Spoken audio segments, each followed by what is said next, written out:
आवाज संख्या समझ गए वो गुणनखंड। तो हमारा पहला नियम था इकाई अंक जब 0 2 4 6 8 जब आता है तो 2 से विभाजित होता है। तो मैंने कितना लिखी 42 लिखी थी। तो इकाई अंक कितना है 2 आया। अब 2 से काटेंगे 2 दूनी 4 2 एकम 2 इकाई अंक 1 आ गया। इकाई अंक 1 आ गया 2 वाला रूल अब नहीं लगेगा। अब हम देखेंगे 1 और 2 जोड़ेंगे कितने हो रहे हैं 21। ऐसे नहीं 1 और 2 जोड़ेंगे 3 ठीक है। तो 3 होंगे तो 3 के पहाड़ी में आए कि नहीं आए 3 का हम पहाड़ा पढ़ेंगे 3 एकम 3 तो 3 आ रहा है ना।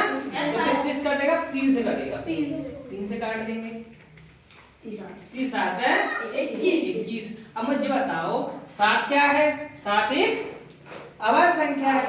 तो अवयव संख्या जहां पर आ जाए वो अवयव संख्या उतने से ही हम और क्रम से काटते हैं। सबसे छोटी अवयव संख्या फिर उससे बड़ी फिर उससे बड़ी।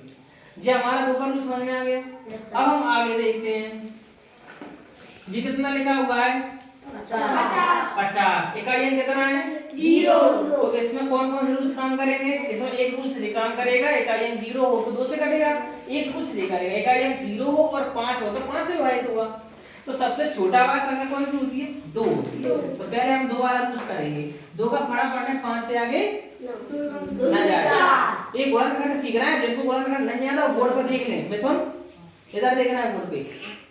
तो 2 एकम 2 2 दूनी 4 कितना बचा 5 में से 1 बचा। 1 इसके आगे आ जाएगा तो कितने हो जाएंगे 10।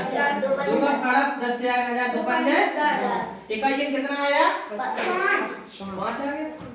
अब इकाई अंक 5 आएगा तो कौन सा रूल काम करेगा ना ये करेगा 2 वाला ना 3 वाला करेगा 5 वाला करेगा। इकाई अंक 5 हो तो कितने से विभाजित होता है 5 से।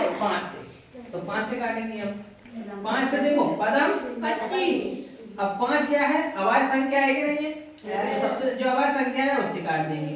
इस तरीके से हमारे गुणनखंड हो जाते हैं ठीक है। और एक बार 3 वाला रूल बता देता हूँ। जैसे मान के चलो आ गया आपका 56 69 आ गया। इकाई अंक कितना है 9 है। क्या 2 से कटेगा डायरेक्ट क्योंकि इकाई अंक 9 है। अच्छा अब 9 और 6 कितने होते हैं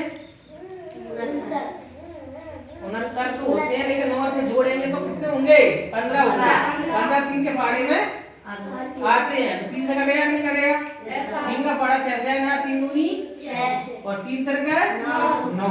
अब जैसा 23 अवयव संख्या है कि नहीं है। इस बंदी को अपन को याद करना है सभी ये 23 अवयव संख्या है और 23 से काट देंगे 23 एकम 23। इस प्रकार हम गुणनखंड करेंगे ठीक है। समझ में आ गया सभी को ठीक है।